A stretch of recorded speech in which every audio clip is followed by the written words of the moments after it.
سلام و عرض ادب خدمت همه شما سابسکرایبرهای عزیز کانال حاج محمد. خیلی خوش اومدید با یه ویدیو دیگه و بازم با این همستر پرآشیه این چند ماده اومدیم با هم آموزش باز کردن قفل کارت ها رو با هم ببینیم که خیلی هم ساده است. با هم نگاه کنید.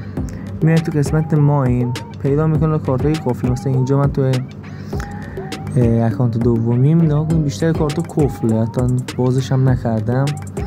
حالا اینجا با هم میایم تعداد از کارت رو هم باز میکنیم و شما هم در کنارش یاد میگیرید که چطوری کل کارت رو باز کنید. اینجا پایین مثلا اینجا نوشته که نمیدونم آیتی تیمی تو باید ببری لول 9 تا این کارت باز بشه برات.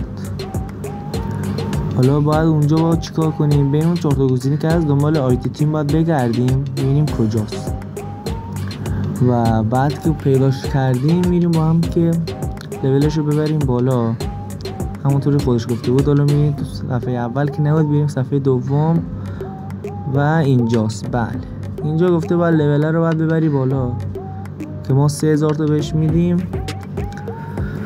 بعد 315 تا هم پروفیت به ما میده که پروفیت ها هم خیلی مهمه. حتما پروفیت هاتون رو لول اپ کنید و اینکه کوین رو دیگه جمع نکنید فقط بذارید، ریسک کنید، باید خرج کنید تا پروفیت بره بالا و لحظه ای که شما داخل این ربات نیستید هم خودش گمان کنه که خیلی کمکتون هم میکنه.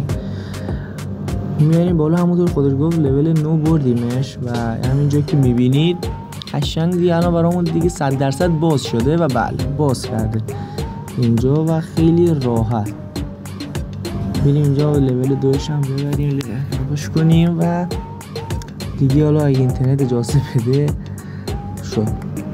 خیلی راحت میتونید همه کارتا رو با این روش باز کنید. فقط دیگه پایینش باید بخونید که چی ازتون خواسته،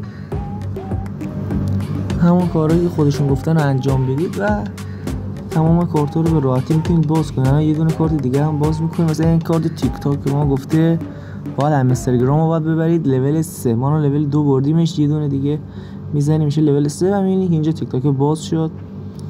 و همین اینا که دارین لول اپش میکنید و بازش میکنید به پروفیت هاتون هم اضافه میشه و خیلی میتونه بهتون کمک کنه.